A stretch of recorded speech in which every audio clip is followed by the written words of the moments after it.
नमस्कार मित्रांनो, daily specials या चॅनलवर तुमचे हार्दिक स्वागत आहे.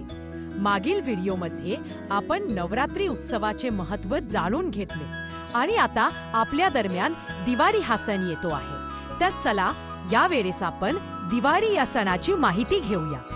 सर्वप्रथम माझ्याकडून तुम्हाला आणि तुमच्या कुटुंबियांना दीपावली उत्सवाच्या खूप खूप शुभेच्छा.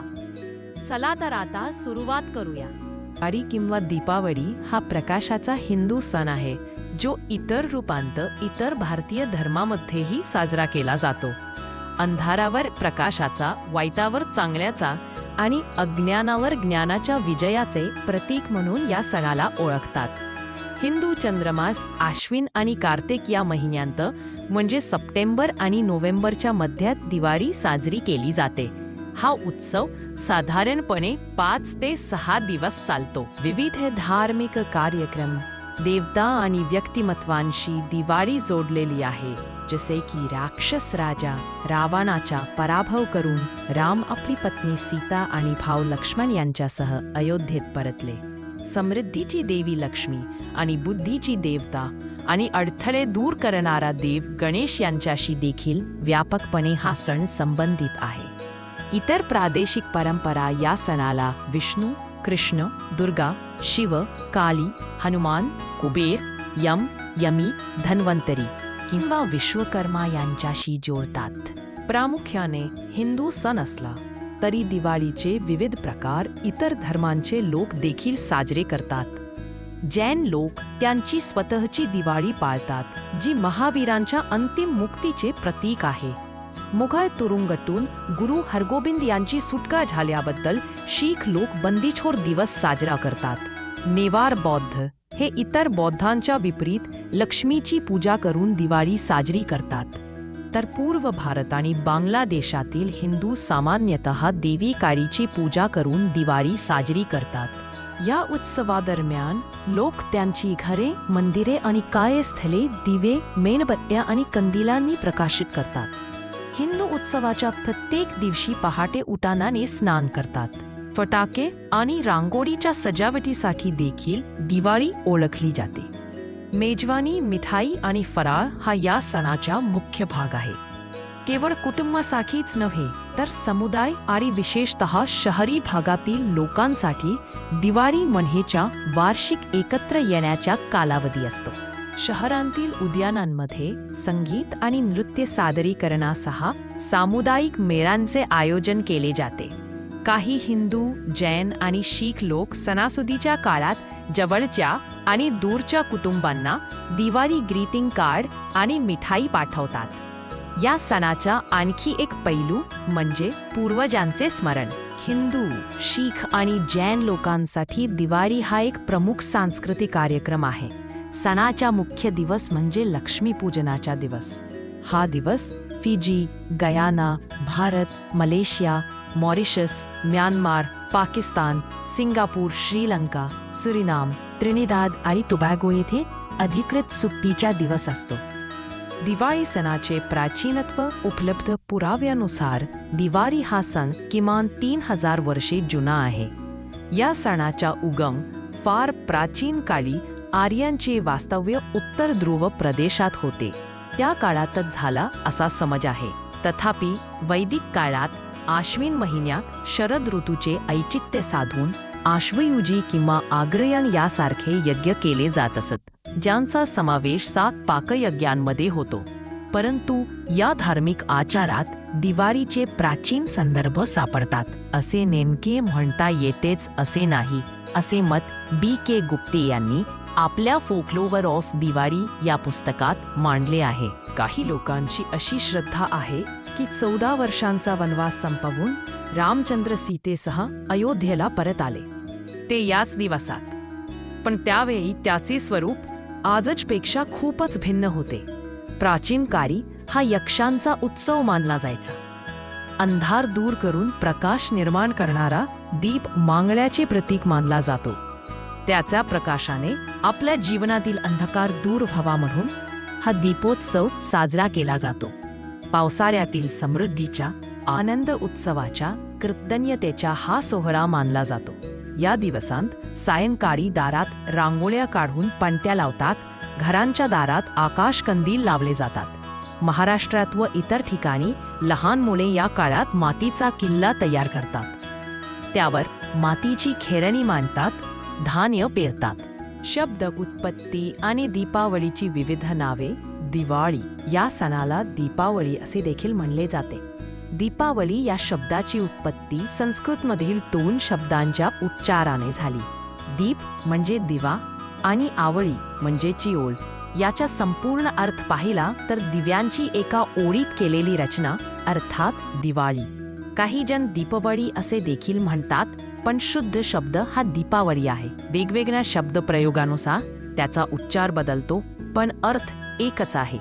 दीपावलीचे मूळचे नाव यक्षरात्री असे होते, हे हेमचंद्राने नोंदवले आहे. तसेच वात्स्यायनाच्या कामसूत्रातही हेच नाव नोंदलेले आहे. नीलमक पुराण या ग्रंथात या सणास दीपमाला असे म्हणले आहे. कनोजाचा राजा हर्षवर्धन याने नागानंद नाटकात या सणाला दीपप्रतिपदोत्सव असे नाव दिले आहे. ज्योतिषरत्नमाला या ग्रंथात दिवाळी हा शब्द वापरला आहे. भविष्योत्तर पुराणात दिवाळीला दीपालिका म्हणले आहे.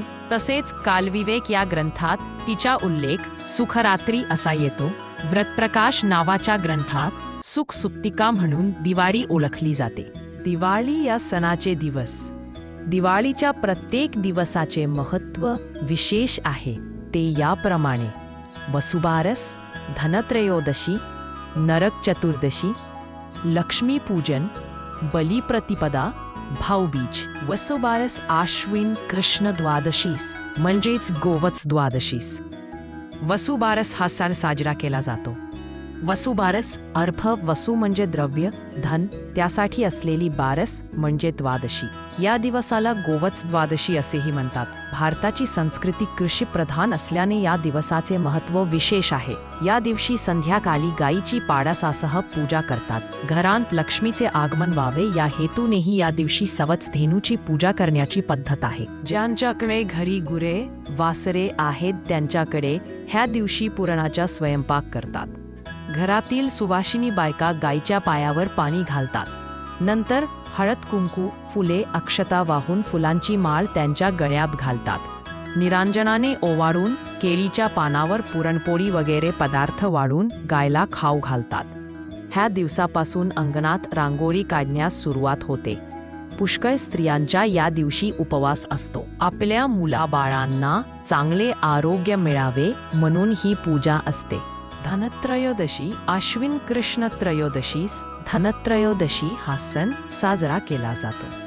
धनत्रयोदशी या सणामागे एक मनोवेधक कथा आहे. कथित भविष्यवाणीप्रमाणे हेमा राजाचा पुत्र आपल्या 16व्या वर्षी मृत्युमुखी पडणार असतो. आपल्या पुत्राने जीवनाची सर्व सुखे उपभोगावीत म्हणून राजा व राणी त्याचे लग्न करतात. लग्नानंतर 4था दिवस हा तो मृत्युमुखी पडण्याचा दिवस असतो. या रात्री त्याची पत्नी त्याला झोपू देत नाही. त्याच्या अवतीभवती सोन्या चांदीच्या मोहरा ठेवल्या जातात. महालाचे प्रवेशद्वारही असेच सोन्या चांदीने भरून रोखले जाते. सर्व महालात मोठमोठ्या दिव्यांनी लखलखीत प्रकाश केला जातो. वेगवेगळी गाणी व गोष्टी सांगून पत्नी त्याला जागे ठेवते. जेव्हा यम राजकुमाराच्या खोळीत सर्परूपात प्रवेश करण्याचा प्रयत्न करतो तेव्हा त्याचे डोळे सोन्या चांदीने दिपतात. या कारणास्तव यम आपल्या यमलोकात परततो. अशा प्रकारे राजकुमाराचे प्राण वाचतात अशी आख्यायिका आहे. म्हणून या दिवसास यमदीपदान असेही म्हणतात. या दिवशी सायंकाळी घराबाहेर दिवा लावून त्याच्या वातीचे टोक दक्षिण दिशेस करतात. त्यानंतर त्या दिव्यास नमस्कार करतात. याने अपमृत्यू टळतो असा समज आहे. नरक चतुर्दशी या सणाशी संबंधित नरकासुरवधाची आख्यायिका प्रचलित आहे. या दिवशी कृष्णाने नरकासुराचा वध करून प्रजेला त्याच्या जुलुमी राजवटीतून सोडवले. नरकासुराने तप करून ब्रह्मदेवाला प्रसन्न करून घेतले. अवध्यत्वाचा म्हणजेच कुणाकडूनही वध होणार नाही असा वर मागून घेतला. त्या वराच्या योगाने त्याने अनेक राजांना हरवून त्यांच्या कन्या व त्या राज्यांतील स्त्रियांचे अपहरण केले. नरकासुराने अशा एकूण 16,110 स्त्रियांना पळवून नेले व मणिपर्वतावर एक नगर वसवून त्यात त्यांना बंदी बनवून ठेवले. त्याला मिळालेल्या वडमुळे तो देव, गंधर्व व मानवांना तापदायक झाला होता. अनेक गिरिदुर्गांनी वेढलेले प्राग्ज्योतिषपूर हे नगर त्याची राजधानी होती. ही राजधानी अनेक वेगवेगळ्या प्रकारच्या खंदकांनी, अग्नी, पाणी इत्यादींनी वेढलेली होती. या दुर्जया राजधानीवर कृष्णाने गरुडावर स्वार होऊन चाल केली. कृष्णाने नरकासुराच्या देहाचे 2 तुकडे करत त्याचा वध केला. नरकासुर वधाने देवादिकांना तसे प्रजेला आनंद झाला. नरकासुराच्या बंदिवासातील कुमारिकांना त्याचे स्वजन स्वीकारणार नाहीत हे जाणून कृष्णाने या 16,110 कन्यांसोबत विवाह केला व त्यांना सामाजिक प्रतिष्ठा मिळवून दिली. कृष्णाच्या पराक्रमाचे स्मरण म्हणून आश्विन कृष्ण चतुर्दशीस नरक चतुर्दशी हा सण साजरा केला जातो. या दिवशी अभ्यंग स्नानाचे महत्त्व असते. सकाळी लवकर उठून संपूर्ण शरीरास तेलाचे मर्दन करून सुवासिक उटणे लावून सूर्योदयापूर्वी केलेले स्नान म्हणजे अभ्यंग स्नान. या दिवशी पहाटे यमासाठी नरकात म्हणजे आधुनिक परिभाषेत घरातील आदल्या दिवशी घासून पुसून स्वच्छ केलेल्या स्वच्छतागृहात पणती लावण्याची प्रथा आहे. लक्ष्मीपूजन. आश्विन अमावासीस लक्ष्मीपूजन केले जाते. या दिवशी संध्याकाळी लक्ष्मीचे पूजन केले जाते. लक्ष्मी ही फार चंचल असते असा समज आहे. त्यामुळे शक्यतोवर हिंदू शास्त्राप्रमाणे लक्ष्मीपूजन हे लक्ष्मी स्थिर राहावी म्हणून स्थिर लग्नावर करतात. त्याने लक्ष्मी स्थिर राहते असा समज आहे. अनेक घरांत श्रीसूक्त पठण ही केले जाते. व्यापारी लोकांचे हिशोबाचे नवीन वर्ष लक्ष्मीपूजनानंतर सुरू होते. या दिवशी सर्व अभ्यंग स्नान करतात. पाटावर रांगोळी काढून तांदूळ ठेवतात. त्यावर वाटी किंवा तबक ठेवतात.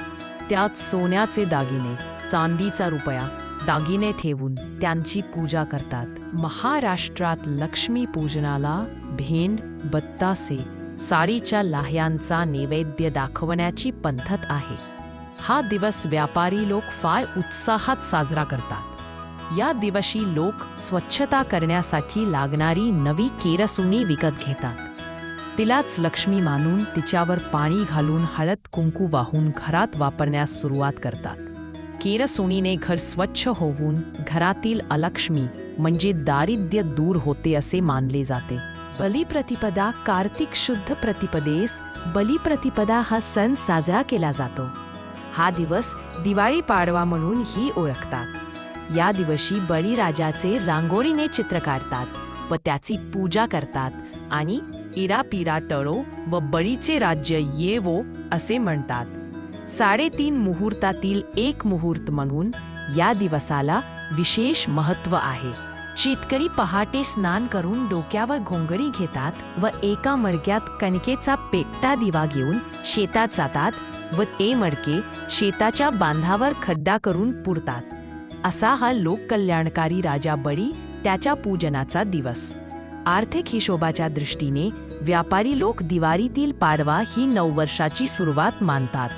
लक्ष्मी प्राप्तीसाठी नव्या वह्याचे पूजन करून व्यापारी लोक वर्षाचा प्रारंभ करतात. घरोघरी सायंकाळी पाटाभोवती रांगोळी काढून पत्नी पतीला औक्षण करते व पती पत्नीला ओवाळणी घालतो. नवविवाहित दाम्पत्याची पहिली दिवाळी पत्नीच्या माहेरी साजरी करतात. ह्यालाच दिवाळ सण म्हणतात. त्यानिमित्त या दिवशी जावयास आहेर करतात. दक्षिण भारतात या दिवशी बलीची प्रतिमा तयार करून ती गोठ्यात ठेवतात व तिची पूजा करतात. गायी बैलांना रंग लावून व माळा लावून सजवतात. पाटाणे प्रभू लोकांत बलीची अश्वारूढ प्रतिमा उंच जागी उभी करून तिच्या भोवती 21 दिवे मांडण्याचीही रीत आहे. भाऊबीज. कार्तिक शुद्ध द्वितीयेस भाऊबीज हा सण साजरा केला जातो. या दिवशी यम आपली बहीण यमी हिच्या घरी जेवायला गेला म्हणून या दिवसाला यम द्वितीया असे नाव मिळाले असे मानले जाते. बंधू भगिनींच्या प्रेमसंवर्धनाचा हा दिवस आहे. या दिवशी बहिणीच्या घरी भाऊ गोडधोड भोजन करतो आणि सायंकाळी चंद्राची कोर दिसल्यानंतर बहीण प्रथम चंद्रकोरीस व नंतर भावाला ओवाळते. भाऊ मग ओवाळणीच्या ताटात ओवाळणी देऊन बहिणीचा सत्कार करतो. भावा बहिणीच्या नात्याचा एक तरी सण प्रत्येक समाजात असतोच. भाऊबीजेच्या दिवशी चित्रगुप्ताची पूजा होते. हा दिवस कायस्थ समाजाचे लोक चित्रगुप्ताची जयंती म्हणून साजरा करतात. तर अशी ही दिवाळी सर्वांसाठी आनंद घेऊन येते आणि सुख समृद्धीचे कारण बनते. तर अशा दिवाळी सणाच्या तुम्हाला हार्दिक शुभेच्छा. काळजी घ्या, सुरक्षित राहा. आता आपण पुढच्या व्हिडिओमध्ये भेटूयात. माझ्या चॅनलला भेट दिल्याबद्दल तुमचे खूप खूप धन्यवाद. असाच माझ्या व्हिडिओजना लाईक, कमेंट्स आणि शेअर करत रहा आणि चॅनलला सबस्क्राईब करा.